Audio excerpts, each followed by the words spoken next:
Bonjour, bonjour, bienvenue sur, cette vidéo où, je vous présente donc les, différentes résolutions pour les problèmes que vous pouvez rencontrer au niveau de la création de votre identité numérique ou au niveau de votre inscription sur, le site CPF Mon compte formation, donc pour vous inscrire à une formation.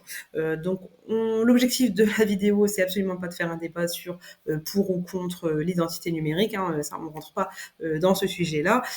C'est uniquement donc pour les personnes qui veulent s'inscrire à une formation ou qui veulent créer leur identité numérique, mais qui ne parviennent pas à valider, quelle que soit l'étape. On va essayer de voir un petit peu donc les différents problèmes que nous on a pu rencontrer avec nos apprenants et du coup vous proposer les solutions qu'on a pu trouver. Donc n'hésitez pas, en fin de vidéo, si jamais il y a des problèmes que vous avez et qu'on n'a pas proposé dans cette vidéo, à nous l'indiquer dans les commentaires pour qu'on puisse vous accompagner dans la mesure de nos capacités. Là, l'identité numérique de la Poste, qu'est-ce que c'est? C'est donc le nouveau système qui a été créé pour sécuriser les comptes CPF et les autres comptes d'ailleurs du gouvernement. Donc ça existe depuis le 25 octobre 2022 et c'est pour pallier entre autres donc au problème d'usurpation d'identité qu'il y a eu. Il y a eu énormément de soucis d'usurpation d'identité, notamment via les comptes Amélie sur le CPF. Et donc l'identité numérique désormais c'est une application qui fonctionne un petit peu comme une application bancaire, parce que oui, l'identité numérique, c'est une application qu'il faut télécharger sur votre téléphone. Hein. Donc là, quand vous cliquez sur créer votre identité numérique, on vous demande donc on vous donne les différentes étapes, les différentes modalités pour pouvoir vous inscrire. Et il faut donc disposer d'un smartphone parce que vous devez donc télécharger l'application identité numérique pour pouvoir vous inscrire à des formations sur le CPF ou vous connecter à vos comptes du gouvernement, que ce soit les impôts ou autres. Donc, pour valider cette fameuse identité numérique, il y a énormément de personnes qui rencontrent des problèmes, soit au moment de la création de l'identité numérique, soit au moment de l'inscription sur le site CPF, malheureusement. Donc, parce que donc, sur le site CPF, hein, vous avez donc maintenant la seule option pour pouvoir vous inscrire à une formation, c'est l'identité numérique de la Poste. Donc, parfois, j'ai des apprenants qui me disent, mais non, mais moi j'ai réussi, j'ai cliqué sur connexion, je me suis connecté avec mon numéro de sécurité sociale et j'arrive à accéder à mon compte. Donc oui, vous pouvez accéder à votre compte, notamment pour consulter par exemple vos droits en mettant votre numéro de sécurité sociale et votre mot de passe. Sauf que si vous voulez vous inscrire à une formation, donc là par exemple, je prends une formation au hasard, donc on va cliquer sur demander un devis hein, pour faire l'inscription. Donc la seule option que vous avez, c'est s'identifier avec France Connect Plus. Et donc quand vous cliquez dessus, voilà. Donc ça, pourquoi je ne retrouve pas mes comptes habituels? Donc tous ces comptes-là, Amélie, l'assurance maladie, etc., ça ne fonctionne plus. Avec le CPF, la seule option, c'est l'identité numérique.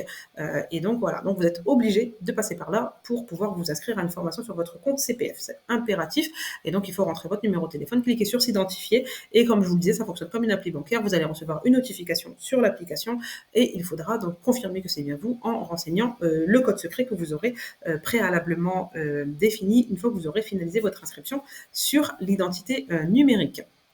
Donc, la plupart du temps, donc vous pouvez le faire simplement, hein, comme je vous disais, donc vous téléchargez l'application sur votre téléphone, vous suivez les étapes tout simplement avec votre pièce d'identité pour confirmer votre inscription. Alors, nota bene, donc les personnes qui sont d'origine étrangère, donc avec un titre de séjour, en règle générale, vous recevez toujours un mail pour vous indiquer que vous devez valider votre identité numérique dans un bureau de poste. Donc, petit conseil, allez directement valider votre identité numérique en bureau de poste. Ça vous fera gagner du temps parce que du coup, c'est validé dans l'heure quand vous le faites en bureau de poste et au moins, vous êtes sûr que vous n'aurez pas ce fameux mail qui vous dit que vous devez valider votre identité numérique parfois 24 heures après que vous ayez fait votre inscription. Donc, ce qui fait que ça vous retarde et que ça vous fait perdre du temps.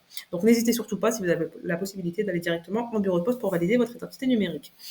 Sinon, pour les personnes qui donc ont tenté de faire l'inscription via leur compte, l'application directement en ligne et qui rencontre un message d'erreur, donc que ce soit un message d'erreur ou un bug au moment de l'inscription, donc quand vous suivez les étapes, ou alors l'application refuse de prendre votre pièce d'identité alors qu'elle est valide, il faut à ce moment-là donc aller directement au bureau de poste. Hein, pareil, ça sert à rien de vous tracasser pendant des jours et des jours à essayer de comprendre pourquoi ça ne fonctionne pas. Le plus simple, hein, vous avez cette option-là de toute façon qui est proposée, c'est soit d'aller directement au bureau de poste et de faire valider au guichet votre identité numérique avec votre pièce d'identité, soit de prendre rendez-vous avec votre facteur qui viendra directement à votre domicile et qui validera l'identité numérique. Donc pareil, c'est validé dans l'heure. Donc c'est beaucoup plus pratique parce que du coup, vous avez la validation quasi immédiate et au moins vous ne rencontrerez pas de bugs. Après, vous avez aussi la possibilité de supprimer l'application et de la réinstaller. Parfois, ça fonctionne, mais parfois pas. Donc, comme je vous le disais, si vous ne voulez pas vous casser la tête, le plus simple, c'est que vous allez directement en bureau de poste, vous la faites valider et vous êtes tranquille, vous pouvez passer à l'étape suivante.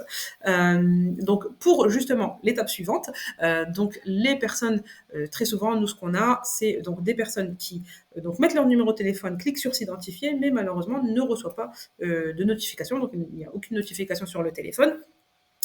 Donc là, 2 options possibles pour résoudre le problème. Donc supprimer l'application et la réinstaller. Très souvent, ça résout le problème. Sinon, pareil, il faut aller directement au bureau de poste pour qu'il supprime complètement votre identité numérique et la recrée de nouveau. C'est qu'il y a eu un bug à un moment ou à un autre dans une étape de la création de l'identité numérique. Et très souvent, la seule option pour résoudre ce problème, c'est de supprimer donc votre identité numérique et de la recréer. Et ça, il faut impérativement aller en bureau de poste pour que ce soit fait par un agent au guichet.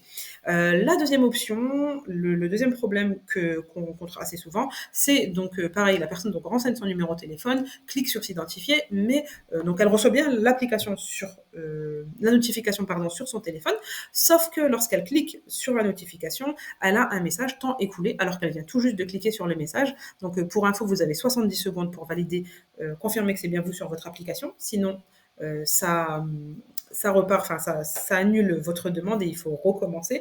Et donc quand vous avez ce message temps écoulé, c'est parce que votre téléphone n'est pas sur le bon fuseau horaire. C'est-à-dire que vous avez par exemple le fuseau horaire de Paris sur l'ordinateur, mais que sur votre téléphone, vous êtes sur GMT 0 par exemple.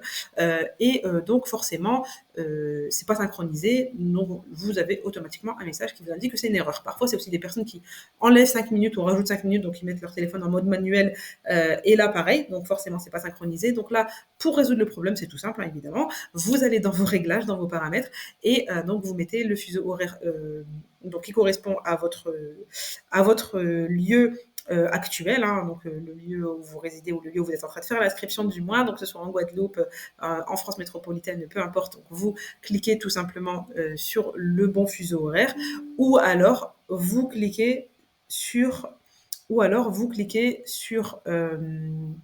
automatique, réglage automatique, et à ce moment-là, vous êtes sûr que vous ferez synchroniser. Donc là, vous n'aurez pas de problème pour pouvoir faire votre inscription. Voilà, donc ça, c'est les problèmes principaux que nous, on rencontre, du moins avec nos apprenants. Si vous rencontrez d'autres problèmes qui n'ont pas été cités, n'hésitez pas à nous les mettre en commentaire pour qu'on puisse vous accompagner au mieux. Si vous avez des problèmes qu'on n'a pas cités ou qu'on a oubliés et que vous avez trouvé la solution, n'hésitez pas également à mettre ce que vous avez pu vivre en commentaire, donc votre expérience et puis comment vous avez résolu le problème. Ça pourra aider d'autres personnes qui passent par là, donc n'hésitez surtout pas à partager votre expérience, hashtag solidarité, et puis n'hésitez pas également à mettre un pouce, à vous abonner à la chaîne pour nous encourager.